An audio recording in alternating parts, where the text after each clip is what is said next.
Right now, you probably think the problem is your face, your jawline, your hair, your height, your whatever. And if you have ever looked in the mirror and thought, yeah, this is the part where attraction dies, you are not alone. But that is the wrong problem. Because a huge part of attraction has nothing to do with changing your face. It has to do with the signals you send before you even say anything. And by the end of this video, you will know exactly which signals make you look more attractive, which ones quietly kill the vibe, and why small changes in your posture, eye contact, voice, and timing can change how people read you almost instantly. The weird part is this: you're probably already doing some of the things that make you less attractive without noticing it. And once you see them, you cannot unsee them. In this video, I am going to break this down into 4 parts: how you enter the room, how you hold attention, how you speak, and how you leave an impression. So no, this is not one of those just be confident videos. Confidence is not the answer, behavior is. And that is where the real change starts. 1. How you enter the room. The first thing people read is not your face, it is your signal. That is the halo effect in action. If you look grounded, people start filling in the blanks in your favor. If you look tense, they do the same thing, just in the wrong direction. So no, you do not need to walk in like a movie villain with a slow clap and a fog machine. Just stop entering like your own shadow owes you money. Shoulders back, chin level, chest open, not exaggerated, just clean. Calm, controlled. That is enough to make your brain and their brain go, okay, this guy is not lost. People read movement faster than they read intention. That is thin slicing. It means the brain takes a tiny sample and decides what kind of person you are. Not fair, not deep, but very real. And if your first sample looks anxious, your whole presence gets taxed before you even speak. That is why your posture matters. It is a signal. It tells the room whether you are arriving with pressure or with control. A tense body says, please do not inspect me too closely. An open body says, I am fine being here. And that difference is attractive. 2. How you hold attention. Now let's talk about eye contact, because this is where a lot of guys either go full serial killer or full scared puppy. Both are bad. The sweet spot is short, steady, and calm. Not a stare down, not avoidance. Just enough to show you are present. If you hold eye contact for about half a second when you first connect, you look composed. If you dodge it instantly, you look unsure. If you hold it too long, you look like you are trying to win a duel you were never invited to. That tiny window matters because attention is not just visual. It is social. You are telling the other person without speaking, I can handle this moment. That is attractive because it reduces friction. And less friction feels more confident. People often think attraction comes from doing more. More smiling, more nodding, more proving, more trying. Usually it comes from doing less but better. A calm face, a steady look, and a little stillness do more for your presence than nervous overperformance ever will. And if you want the science version, this is where cognitive load shows up. When you are overloaded, your brain loses precision. You move faster, blink more, and look less settled.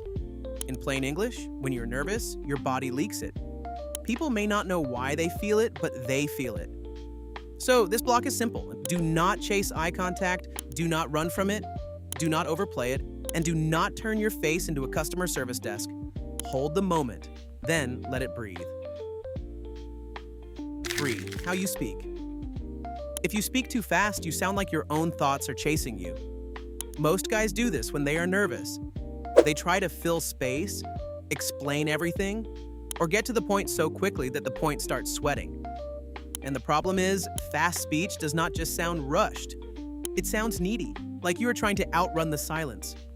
Slow it down by 10%. Not enough to sound fake, just enough to sound like your brain is in the room too. And pauses matter even more. If someone asks you something, do not shoot back instantly, like you are trying to dodge a tax audit. Pause for half a second, maybe a full second. That tiny gap signals control. It tells the other person you are not scrambling for words because you are not scrambling for approval. There is also a reason this works socially.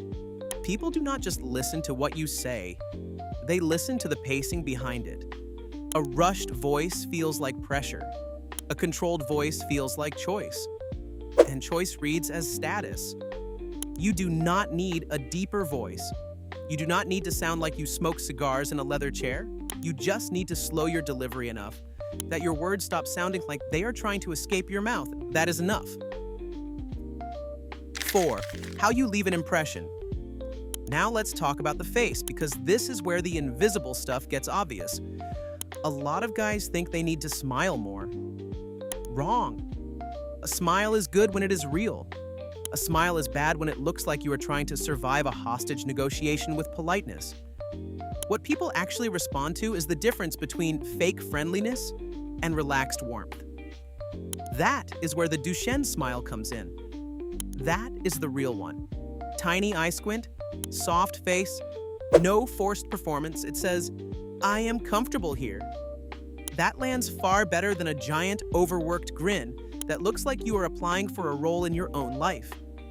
And while we are here, stop overreacting with your face.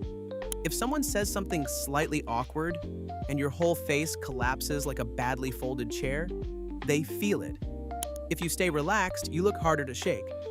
This is also where the spotlight effect matters. You think everybody sees your flaws at full volume. They do not. You are noticing your imperfections way more than they are. Most people are not tracking your hairline and blinking rhythm. They are reading the overall signal.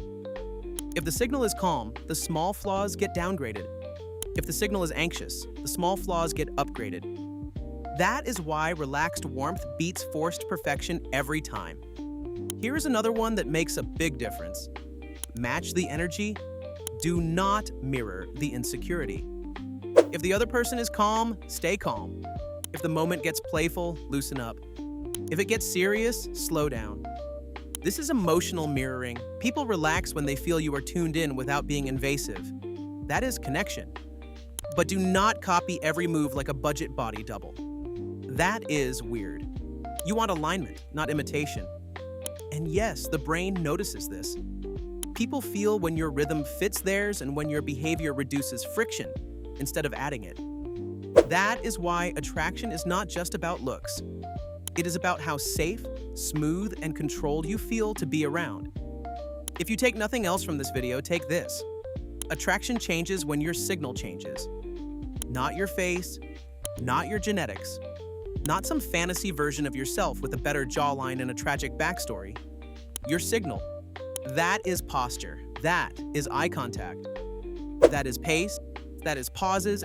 That is facial control. That is the feeling you give off before you ever finish your first sentence.